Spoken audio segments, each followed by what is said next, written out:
Sir बहुत कम आवाज आ रही है। आवाज कम आ रही है मेरी तुम लोगों को? No sir. हाँ सर, सही आ नो रही है। सर, नो सही आ सर, रही सही है है सर। बस। मेरा बेटा आपकी हैंडसी जो है वो जरा कानों में सही फिट नहीं होती, उनकी क्या कह सकते हैं, क्या मेरे पास इसका कोई हल नहीं है। खैर बहरहाल, चलो हम बात शुरू करते हैं। हमारे पास कहानी में क्या है, कल हमने पढ़ा था एक चीज के बारे में जिसका नाम था सोडियम कार्बोनेट, सोडा ऐश कहते हैं इसे। साथ ही साथ हम इसका एक बड़ा कॉमन नाम और भी जानते हैं, सोडा तो है ही। देखो वो तमाम चीजें जिनके नाम में सोडा आ जाए, समझ जाओ कि उनके केमिकल फॉर्मूले में सोडियम पाया जाता है। सही है। सोडा तो ये है, तो ये कौन सा सोडा है? ये है वॉशिंग सोडा। आपकी वालदा के मुंह से आपने अक्सर इस चीज का जिक्र सुना होगा कि खाने का सोडा और बर्तन कपड़े धोने का सोडा। तो ये कपड़े धोने वाला सोडा है, यानी कि ये वॉशिंग सोडा है। तो इसके हमारे पास कुछ यूजेस होते हैं, हम उन पर बस सरसरी सा डिस्कशन करेंगे और फिर हम जो है वो उन यूजेस के बारे में कुछ थोड़ी बहुत बातें मुझे आपको बतानी है, बस वो बातें हम बताएंगे और फिर उसके बाद हम अपने नेक्स्ट टॉपिक की जानिब चलेंगे। बात यहाँ तक सबको क्लियर है? नोट्स वगैरह से फॉलो अप कर ले रहे इसके यूजेस को, ताकि आप जो है वो बासानी अपने पास इन चीजों को देख सकें। अच्छा, हमारे पास भैया यूजेस का जब डिस्कशन आता है तो हम यूजेस में सबसे पहले ये देखते हैं कि सोडियम कार्बोनेट जो है, ये जो हमारा सब्सटेंस है जिसे हमने Na2CO3 का नाम दिया, सोडियम कार्बोनेट वॉशिंग सोडा, और कह लीजिए तो इसको हम सोडा ऐश भी कहते हैं। इसे इस्तेमाल किया जाता है manufacturing of glass and water glass. अब ग्लास तो समझ में आ रहा है सर, कांच एक चीज है, नॉर्मली हम घर में भी देखते हैं कांच को, उसको बनाने के लिए इस्तेमाल किया जाता है। और खास ही खास ये इस्तेमाल किया जाता है वाटर ग्लास बनाने के लिए। वाटर ग्लास क्या होता है? ये होता है सोडियम कार्बोनेट Na2CO3। इसे रिएक्ट कराते हैं सैंड के साथ, मिट्टी के साथ, SiO2 के साथ, सिलिकॉन डाइऑक्साइड के साथ रिएक्ट कराते हैं। हमारे पास एक चीज बनती है Na2SiO3, सोडियम सिलिकेट, और साथ साथ कार्बन डाइऑक्साइड गैस हो जाती है रिलीज। तो ये जो चीज इस वक्त प्रिपेयर हुई है सोडियम सिलिकेट, ये क्या है? ये बनता है, इसे हम कहते हैं वाटर ग्लास। क्या नाम देते हैं इसे? वाटर ग्लास का नाम देते हैं। इन दोनों सब्सटेंसेस को लिया जाता है और हीट किया जाता है। उस वक्त तक हीट किया जाता है जब तक इन सब्सटेंसेस, तानिया बेटा माइक बंद कर लो अपना, उस वक्त तक हीट किया जाता है जब तक ये पूरा मिक्सचर मेल्ट ना हो जाए। सही। आपने इन दोनों चीजों को मिक्स करना है और मिक्स करने के बाद तब तक हीट करना है जब तक ये दोनों, सोडियम कार्बोनेट भी पाउडर है, सैंड मिट्टी की मैं बात कर रहा हूँ तो मिट्टी तो होती पाउडर है, ये जब तक जो है वो हीट होने के बाद मेल्ट नहीं हो जाते तब तक आप इनको हीट करते रहेंगे। और फिर इन दी एंड आपके पास एक सब्सटेंस बनकर तैयार होता है, सोडियम सिलिकेट कहते हैं इसे। क्या कहते हैं? सोडियम सिलिकेट नाम दिया जाता है। और सोडियम सिलिकेट के साथ साथ कार्बन डाइऑक्साइड गैस रिलीज हो जाती है। तो ये हमारा जो सोडियम सिलिकेट है इसे कहते हैं वाटर ग्लास। क्या कहते हैं इसे? Water glass. अक्सर लड़कियों ने तो नहीं, मैं लड़कों से अगर इसका तस्करा करूं तो लड़कों ने अक्सर इस चीज को देखा होगा। हम अक्सर चाय का होटल जो होता है पठान का, उस चाय के होटल पे जो ग्लास रखा हुआ होता है वो घर वाला ग्लास नहीं होता, जो घर पे एक बड़ा कीमती सा और बड़ा नफीस सा ग्लास होता है, बहुत नाजुक सा। पठान के होटल पे बड़ा मजबूत सा कांच का ग्लास होता है, बड़ा थिक मटेरियल होता है, ग्रीनिश, लाइट ग्रीनिश कलर आ रहा होता है उसमें, या फिर उसके अंदर जो है आपके पास ब्लूइश कलर आ रहा होता है जिसमें अंदर बबल्स वगैरह भी आपको नजर आ रहे होते हैं। बात समझ में आती है? Yes sir. तो वो वाला जो ग्लास होता है ना, वो बेटा वाटर ग्लास कहलाता है। फिर कहा जाता है कि भाई it is used in the processing of wood pulp to make paper. अब ये वुड पल्प क्या है? पल्प का लफ्ज जो है, मैं कॉमनली बताऊं तो हम पल्प का लफ्ज कहाँ सुनते हैं? पल्पी ऑरेंज में। माइक बंद कर लो मनाहिल। पल्प का लफ्ज हमने सुना होता है पल्पी ऑरेंज जूस है उसके अंदर सुना होता है, ऐसी है या गलत कह रहा हूं मैं? पल्प के माने होते हैं गूदा। किसी भी चीज का जो एक्सट्रैक्शन निकलती है उसे कहते हैं पल्प। तो इसी तरह से कुछ दरख्त ऐसे होते हैं जिनकी अगर आप आउटर लेयर, यानी कि जिसे हम छाल कहते हैं, उसे उखाड़ बाहर फेंके और उसे जो है वो खुरचे तो उसके अंदर से गूदा निकलना शुरू हो जाता है, उसके अंदर से ग्लू लाइक सब्सटेंस जो है वो निकलना शुरू हो जाता है, उसे हम नाम देते हैं वुड पल्प। उसे इस्तेमाल किया जाता है कागज बनाने के लिए, पेपर बनाने के लिए। बात यहाँ तक सबको समझ में आ गई होगी अभी ना?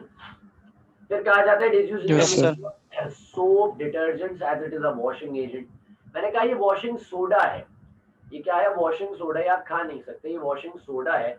इस वॉशिंग सोडा को इस्तेमाल ही वॉशिंग पर्पजेस के लिए किया जाएगा भाई। वॉशिंग पर्पजेस से मुराद क्या है, साबुन बनाने में इस्तेमाल किया जाता है, इसे डिटर्जेंट्स बनाने में इस्तेमाल किया जाता है। अब साबुन भी तो एक नस्ल का नहीं होता, साबुन भी बहुत सारी नस्ल के होते हैं, लेकिन वो साबुन खासकर जिसे आप जो है वो बर्तन धोने के लिए और कपड़े धोने के लिए इस्तेमाल करते हैं, उसमें इस्तेमाल किया जाता है इसका। जो चेहरा धोने के लिए इस्तेमाल करते हैं हम, बस जरा सा लक्स, उसमें इसका इस्तेमाल नहीं किया जाता। बात समझ रहे हैं, क्योंकि आप चेहरे को कपड़ा Okay. समझते काम करते हैं। कहा जा रहा है it is used for the softening of water, इसे पानी के अंदर, सॉफ्टनिंग का लफ्ज आया, पानी को क्या नरम करेंगे भाई। 9th क्लास में आपने एक चैप्टर पढ़ा था, chapter number 11, hydrogen and water, याद हो अगर आपको, तो उसमें आपने पढ़ा था हार्डनेस ऑफ वाटर, याद है? Yes sir. वो जो हार्डनेस थी बेटे, उस हार्डनेस में दो तरह की हार्डनेस थी, एक टेम्परेरी और एक परमानेंट हार्डनेस।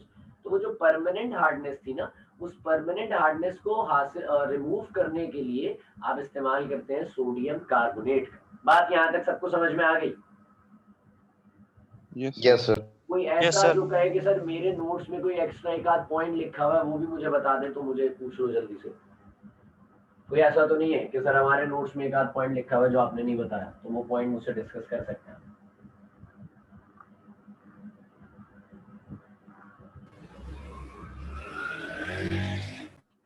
मुझे लगा गाड़ी यहीं आ रही हुई है। अच्छा भाई चलो, सोडियम कार्बोनेट हो गया खत्म। अब हमारे पास एक टॉपिक है NaHCO3। सोडियम से, सबसे पहले सोडियम के कंपाउंड में बात करूं तो हमने बात की सोडियम की खुद एक्सट्रैक्शन की, फिर हमने बात की सोडियम हाइड्रोक्साइड जिसे आप कास्टिक सोडा कहते हैं, फिर आपने बात की सोडियम कार्बोनेट जिसे आप वॉशिंग सोडा कहते हैं। अब आप बात कर रहे हैं sodium hydrogen carbonate.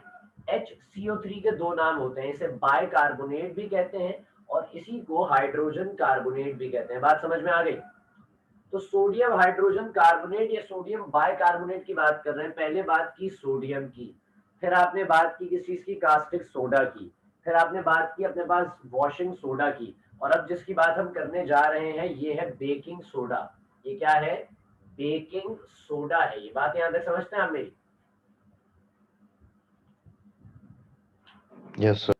Baking soda को प्रिपेयर करने के दो तरीके। पहला, अमोनिया सॉल्वे प्रोसेस। आपको याद होगा सॉल्वे प्रोसेस में एक मुकाम था कैल्साइनर का, सॉरी कैल्साइनर कह रहा हूं माजूद, कार्बोनेटिंग टावर का एक मुकाम था, एक टावर था, उसमें हमारे पास दो चीजें बनी थी, सोडियम बाइकार्बोनेट बना था और अमोनियम क्लोराइड बना था। ऐसी है या गलत कह रहा हूं मैं? Yes sir. यहाँ पर हमारे Yes, पास sir. वो टावर बना हुआ था, उसमें से सोडियम बाइकार्बोनेट और अमोनियम क्लोराइड को निकालकर हम फिल्टर में लेके गए थे, तो वहां पर भी बना था अमोनिया सॉल्वे प्रोसेस में भी सोडियम बाइकार्बोनेट बना था। But there is a thing, the thing is that कि हमारा मोटिव उस वक्त ये नहीं था, हम इस चीज के लिए काम नहीं कर रहे थे, इसलिए हम प्रोसेस के दरमियान में इसको लेकर रुक नहीं गए कि हाँ भाई हमें कुछ तो मिल गया, हम इसको लेके चल सके, लेकिन हम इसके लिए रुके नहीं थे, हम अपनी मंजिल मकसूद तक पहुंचे थे, हम सोडियम कार्बोनेट तक पहुंचे थे अपने पास, और हमने इसे छोड़ दिया था। तो एक तरीका तो ये होता है कि आप वहां से प्रिपेयर कर सकते हैं, लेकिन दूसरा तरीका क्या है?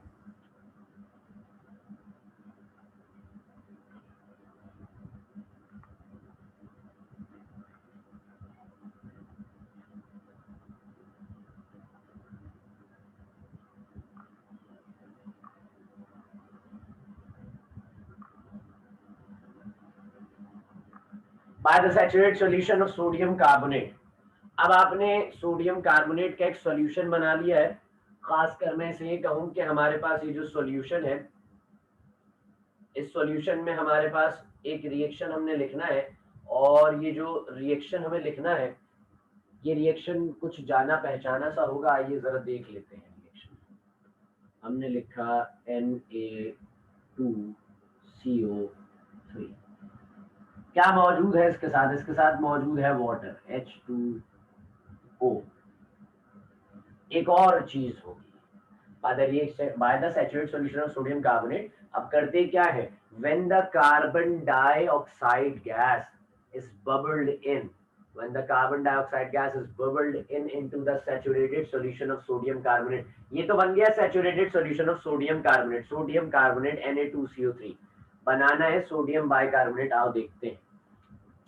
कार्बन डाइऑक्साइड गैस को आपने एक बीकर लिया, बीकर के अंदर आपके पास एक सॉल्यूशन बना हुआ है, किस चीज का है वो, सोडियम कार्बोनेट का। अब आप ऊपर से जो है वो कार्बन डाइऑक्साइड को CO2 को, ये क्या सॉल्यूशन है, ये है Na2CO3 प्लस H2O। आप कार्बन डाइऑक्साइड को ऐड करा रहे हैं नीचे की जाने में सॉल्यूशन में। अब होगा क्या इस रिएक्शन में, आगे की जानिब होगा क्या, हमारे पास एक चीज बनकर तैयार हो जाएगी which is the 2NaHCO3 sodium bicarbonate या फिर सोडियम हाइड्रोजन कार्बोनेट। ये रिएक्शन कहीं पढ़ा है हमने या नहीं पढ़ा, बताओ। अमोनिया सॉल्वेट प्रोसेस में पढ़ा था। कहाँ पढ़ा था सॉल्वेट प्रोसेस में हमने, ये कौन से स्टेप में आया था?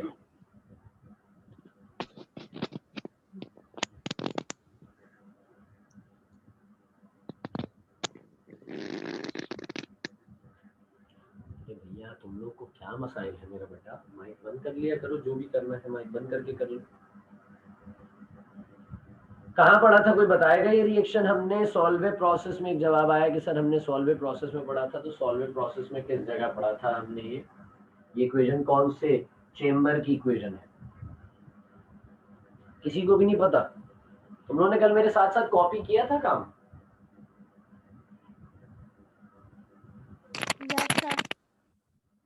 बेटे जब मेरे सर कैल्साइनर में आया था सर। कैल्साइनर की इक्वेशन है, बट कैल्साइनर में ये इक्वेशन रिवर्स थी। हम सोडियम कार्बोनेट को हीट दे रहे थे तो वो ये चीज बना रहा था, लेकिन अब यहाँ पर हम रिवर्स रिएक्शन करा रहे हैं वापस सोडियम कार्बोनेट बनाने के लिए। बात यहाँ तक समझ गए? ध्यान, माइक बंद कर लेना वापस सर। तो ये हमारे पास सोडियम बाइकार्बोनेट की प्रिपरेशन हो गई। कुछ इसके भी हम जरा यूजेस पर डिस्कस करते हुए चलते हैं, फिर हम अपने आज के टॉपिक की जानिब चलेंगे।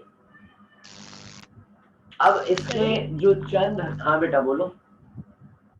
सर H2O को आपने CO3 से आपने कहा, तो वो H2CO3 नहीं बनेगा? नहीं भाई, H2CO3 क्यों बनेगा? मतलब आप कह रही हैं कार्बोनिक एसिड बना दूंगा, यही वाला ना, कार्बोनिक एसिड बनाने की बात कर रही है ना। H2O जब कार्बन डाइऑक्साइड नहीं, H2 तो H2 कहाँ जाएगा वो? समझ नहीं पाया मेरा बेटा, आप इसकी बात कर रहे हैं ना। आओ कैलकुलेट कर लेते हैं। मैं समझ गया तुम्हारा मसला, मैं बिल्कुल समझ गया। सोडियम कितने हैं यहाँ पे सर? 2 हैं, 2 1 2, 2 सोडियम है भाई। कार्बन 1 और कार्बन 2, तो यहाँ पे भी 2 कार्बन है, 2 1 2, 2 कार्बन है। ऑक्सीजन 3, 2 5 और 1 6, तो 6 ऑक्सीजन होने चाहिए थे, तो 2 3 6, 6 ऑक्सीजन होंगे। हाइड्रोजन टोटल इक्वेशन में 2 है, तो 2 1 2, 2 हाइड्रोजन। अब बात क्लियर हो गई हमारा? Yes sir. चलो सही है, हम चलते हैं मेरा बेटा यूजेस ऑफ सोडियम कार्बोनेट की जानिब, कि ये जो हमारा बेकिंग सोडा है इसका इस्तेमाल कहाँ किया जाता है? इसे हम इस्तेमाल करते हैं बेकिंग पाउडर बनाने के लिए। और बेकिंग पाउडर को आप जानते हैं, ये वही वाली एक सीक्रेट पाउडर है जो आपकी वालदा रमजानों में पकौड़ियों में डालती हैं, और पकौड़ियाँ बड़ी फ्लफी सी और मोटी सी हो जाती हैं। और यही वो सीक्रेट चीज़ है कि जो बेकरी वाले एक बहुत मखसूस मकदार में केक में डालते हैं, तो केक जो है वो बहुत सॉफ्ट और फ्लफी सा होता है। तो ये बेकिंग पाउडर होता है जो बनाया जाता है इस बेकिंग सोडा से। तो it is use in the preparation of, it is use as the baking soda या बेकिंग पाउडर, हम इसे इस्तेमाल करते हैं। फिर साथ साथ कहा जा रहा है it is used in the fire extinguishers. आपने अक्सर देखा होगा, आप बैंक जाएं या आप किसी बड़े मॉल जाएं या आप किसी फूड आउटलेट जाएं बड़े, तो वहां आप देखते हैं दीवार के ऊपर एक रेड कलर का सिलेंडर लगा हुआ होता है, ऐसी होता है? Yes sir. फायर एक्सटिंग्विशर कह रहे होते हैं उसे। उसके अंदर गैसेस का मिक्सचर होता है और उसके अंदर कुछ अमाउंट में बेकिंग पाउडर भी डाला जाता है, क्योंकि बेकिंग पाउडर का जो बेसिक मकसद है वो है फुला देना। बेकिंग पाउडर का बेसिक मकसद क्या है? फुला देना। वो चीज़ों को फ्लफ में ले आता है, यानी कि फुला देता है, मोटा कर देता है। जैसे आपको मैंने अभी पकौड़ियों की और जो है वो केक्स की एग्जांपल दी थी। तो बेकिंग पाउडर उसके अंदर इस्तेमाल क्यों किया जाता है भाई? सोडियम बाइकार्बोनेट उसमें कहाँ इस्तेमाल किया जा रहा है फायर एक्सटिंग्विशर में? कि केमिकल फोम जब बाहर निकले तो वो एक्सपेंड हो जाए, वो बढ़ जाए, वो फैल जाए। बात समझते हैं आप मेरी? Yes sir. Yes, sir. फिर हमारे पास कहा जाता है it is used in the medicine. इसे बहुत दीगर तरह की मेडिसिन के अंदर भी इस्तेमाल किया जाता है, क्योंकि खाने के काबिल चीज है तो आप इसे खाने पीने की चीजों में इस्तेमाल कर सकते हैं। फिर कहा जा रहा है it is use as an anti acid. Anti acids क्या होते हैं, मिसाल मैं आपको दूं। मिसाल के तौर पर आप रात शादी में गए और आपने जो है वो भरपेट खाना खाने का प्लान किया, and you are thinking that के हम 500 रुपए तो दे रहे हैं तो खाना तो कम से कम 1000 रुपए का खाना है, और आपने भरपूर तरीके से जो है वो अपनी कुर्सी को बुफे के बिल्कुल बराबर में ही रख दिया है, और आप भर भर कर टिक्के निकाल रहे हैं, भर भर के आप बिरयानी खा रहे हैं, और भर भर के आपने पुलाव खा लिया, and now you are waiting for that drink. आप इंतजार कर रहे हैं कोल्ड ड्रिंक का, और फिर एक बावर्ची खाने की तरफ से मायूसी की खबर दौड़ी कि आज शादी में कोल्ड ड्रिंक नहीं है, और आप उसी भरे पेट नम आंखों के साथ लिफाफा दिए घर वापस आए। अब रात आप आकर सो गए, थक बहुत गए थे ना, खाना इतना खाया है, तो जब सुबह उठे तो फिर वो सीने में जरा जलन सी है, और डकार नहीं आ पा रही, और बदहजमी सी फील हो रही, क्योंकि कढ़ाई भी खाई, फिश थी तो वो भी चखनी लाजिम थी, गुनाह हो जाता है वरना, और पुलाव तो क्या ही खूब था, और टिक्के तो फिर छोड़ दिए, तो फिर क्या आपने जिया ही नहीं जिंदगी को। तो ये सब खा पी लिया था, लेकिन वो हजम नहीं हुआ, तो आप क्या करते हैं उसके लिए? किसी का कोई रास्ता है उस चीज का? इनो पिएंगे। इनो पी लेते हैं, इनो पी लेते हैं, या आप इस तरह की और भी दीगर एक दो और प्रोडक्ट्स आती हैं जो इसी तरह की होती हैं, जो निज़ाम हाजमा को बेहतर करती हैं, जो एसिडिटी को ख़त्म करती हैं, तो ये उन्हीं तरह की चीज़ों में इस्तेमाल किया जाता है। बात समझ में आ गया? It is an anti acids. तो ये एंटी एसिड्स के तौर पर इस्तेमाल किया जाता है, जो सीने में जलन, मैदे में तेजाबियत, एडवर्टाइजमेंट में आता नहीं सब कुछ, तो ये वो जो बातें होती हैं ना, उसके लिए इसको इस्तेमाल किया जाता है। बात यहाँ तक आप मेरी समझ गए? बात यहाँ तक सबको क्लियर है? Yes, sir. Yes, sir. Yes sir. चलो आगे चलते हैं। अब हम हमारे पास जो आज का बड़ा टॉपिक स्टार्ट होना है वो ये है कि हमें बात करनी है ब्लीचिंग पाउडर।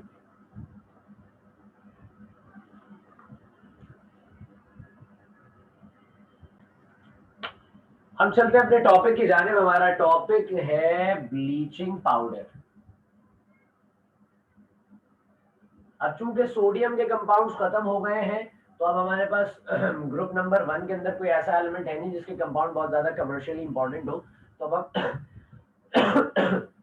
ग्रुप नंबर 2 की जानिब चल रहे हैं, और ग्रुप नंबर 2 में आ चुके हैं हम कैल्शियम के ऊपर। तो ब्लीचिंग पाउडर का जिक्र किया जा रहा है। ब्लीचिंग पाउडर जो है वो बेसिकली आपका कैल्शियम का एक कंपाउंड है। मैं इसका फॉर्मूला लिखूं सबसे पहले आपके सामने।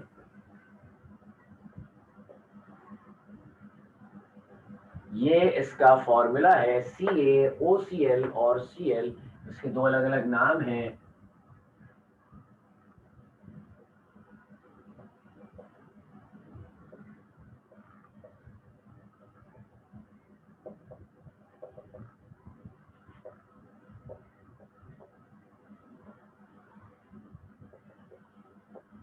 कैल्शियम क्लोराइड एंड ऑक्सीक्लोराइड, और दूसरा नाम जो होता है इसी चीज का वो होता है calcium chloro hypochloride. Calcium chloro hypochloride, समझ रहे हैं? ये है ब्लीचिंग पाउडर। ब्लीचिंग पाउडर का हम जिक्र करने जा रहे हैं, ये उसका जनरल फॉर्मूला है, और ये दोनों उसके नाम है। मैं बीच में और लगा दूं ताकि आपको क्लियर हो जाए कि ये दो अलग अलग नाम है। इसका फॉर्मूला सबसे पहले एक प्रोफेसर थे, एक साइंटिस्ट थे, एक रिसर्चर थे बेसिकली, उन्होंने सजेस्ट करा। उनका नाम था प्रोफेसर ओडलिंग, ODLING। प्रोफेसर ओडलिंग साहब ने इसका फॉर्मूला हमें सबसे पहले सजेस्ट करके दिया कि ब्लीचिंग पाउडर का फॉर्मूला कुछ इस स्ट्रक्चर में। अच्छा, अब ब्लीचिंग पाउडर के अंदर मजेदारी की बात क्या है? मजेदारी की बात यह है कि इसकी लेबोरेटरी प्रिपरेशन और इसकी इंडस्ट्रियल प्रिपरेशन, दोनों प्रिपरेशन सेम है।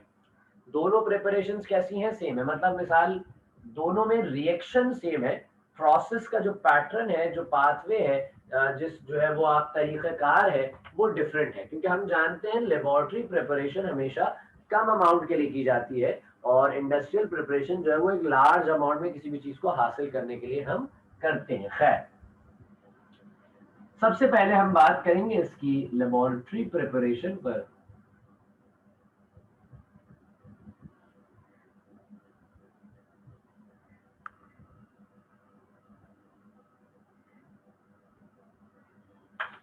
लेबोरेटरी प्रिपरेशन पर हम इसकी बात करने जा रहे हैं।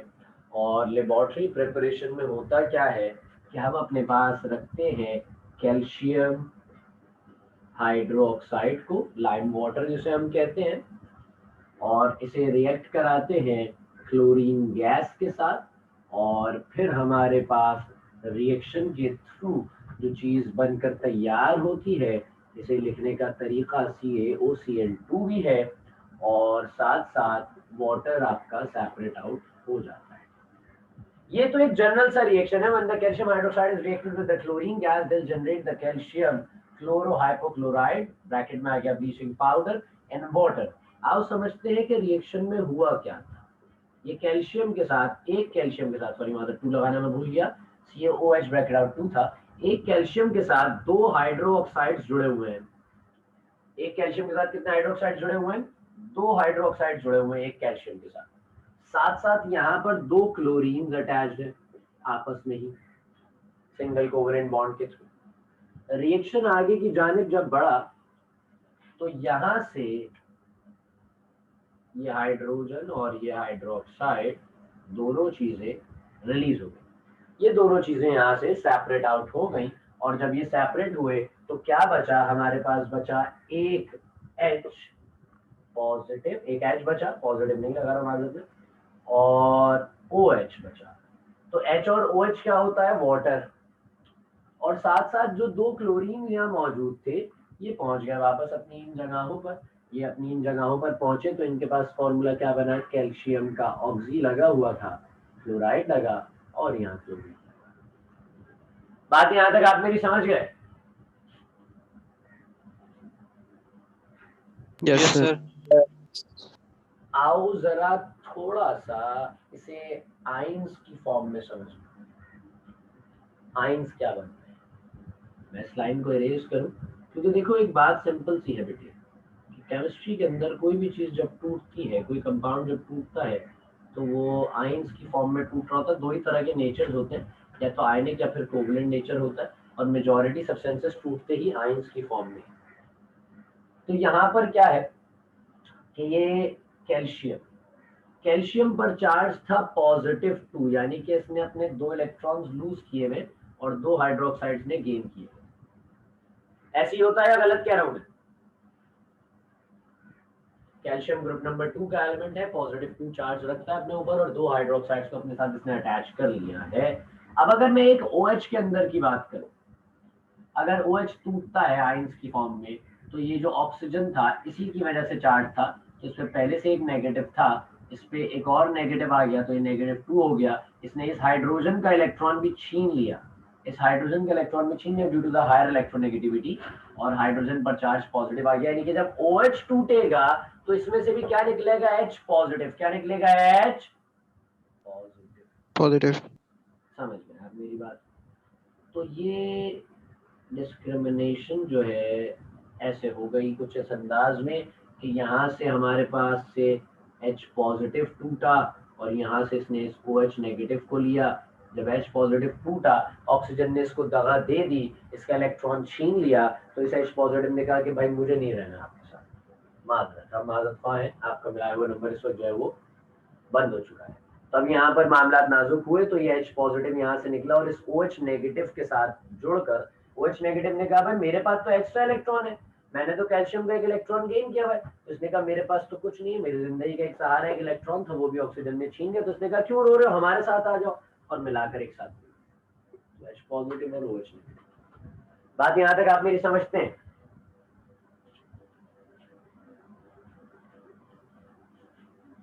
Yes, sir. ये कैल्शियम था, सॉरी क्लोरीन थे दो। बॉन्ड दो तरीके से टूटता है कोवेलेंट बॉन्ड। अब वो पुरानी और हमारी 9 मैट्रिक और फर्स्ट ईयर तक की बातें थी कुछ कि बॉन्ड टूटेगा कोवेलेंट तो फिर वो सेपरेट हो जाएगा। बॉन्ड दो तरीके से हमारे पास टूट जाता है, एक होता है हेटेरोलिसिस और एक होता है होमोलिसिस। एक तरीका क्या होता है, उसके अंदर दोनों एटम्स आपस में एक दूसरे के इलेक्ट्रॉन जो उन्होंने शेयर किए थे वो अपने अपने अलग हो जाते हैं। लेके मेरा इलेक्ट्रॉन ये था, मैंने अपना ले लिया, ये आपका इलेक्ट्रॉन था, आप ले लीजिए, आप चले जाइए, मैंने अपना इलेक्ट्रॉन ले लिया, मैं जा रहा हूँ। ये एक तरीका है। दूसरा क्या है, एक इलेक्ट्रॉन दूसरे का इलेक्ट्रॉन, एक एटम दूसरे का इलेक्ट्रॉन छीन लेगा और छीनने के बाद जो छीनेगा, जो इलेक्ट्रॉन को छीनेगा उस पर पॉजिटिव चार्ज, जो गेन कर लेगा उस पर नेगेटिव चार्ज। बात समझ में आ गई? नहीं? Yes, sir. दो तरीके से बॉन्ड टूट जाता है। एक में ये होता है कि दोनों अपने अपने इलेक्ट्रॉन्स लेकर अलग तैयार कर लेते हैं। बिल्कुल ये है कि मेरे ज़हन में एक शेर आ गया, मैं कहना नहीं चाह रहा, बस जॉन एलिया साहब का है कि ये दोनों जुदा हो रहे हैं, अलहदा हो रहे हैं, तो अलहदगी के अंदर जो है वो ये एक मामला तो ऐसा बन सकता है अलहदगी का कि भाई कोई शोर शराबा नहीं, कोई लड़ाई झगड़ा नहीं, आपका इलेक्ट्रॉन आप लीजिए, मेरा इलेक्ट्रॉन मैं लूँ और हम दोनों अलहदगी से इख्तियार करें।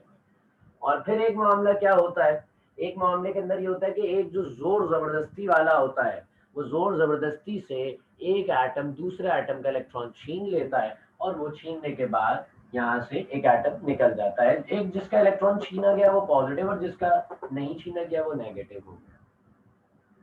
जिसने दूसरे का छीन दिया वो नेगेटिव, जिसका छीना गया वो पॉजिटिव। तो ये पॉजिटिव जाएगा किसी पॉजिटिव की जगह। यहाँ से कौन सा पॉजिटिव इरेज हुआ है बताओ? जो इरेजिंग हुई थी कौन सा पॉजिटिव इरेज हुआ है? H positive. तो H पॉजिटिव की जगह जाके लग गया एक, और ये नेगेटिव है, कोई नेगेटिव भी तो इरेज हुआ होगा। H OH negative. negative. तो OH की OH जगह जाकर negative. क्लोरीन नेगेटिव लग गया। बात यहाँ तक सबको समझ में आ गई कि ये कंपाउंड तैयार कैसे हुआ?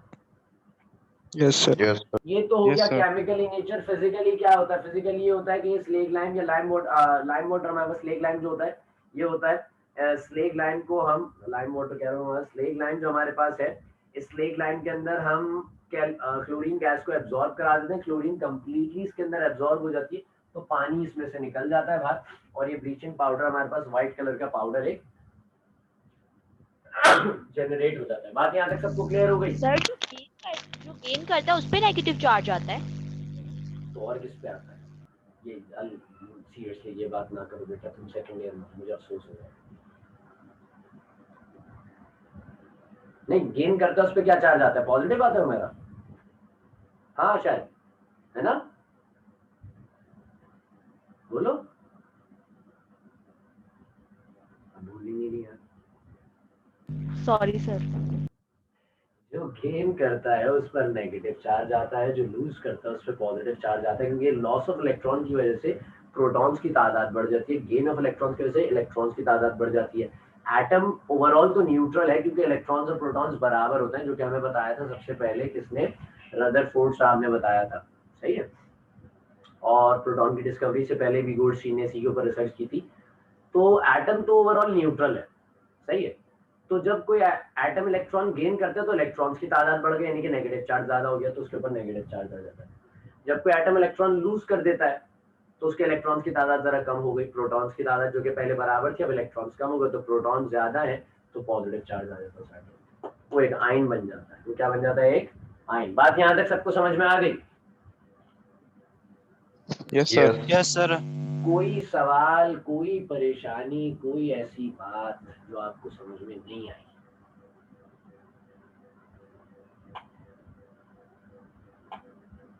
यार तुम लोग अटेंडेंस नहीं लिखते हो ना, बड़ा मसला है। चलो छोड़ो, मैं पिक्चर ले रहा हूँ।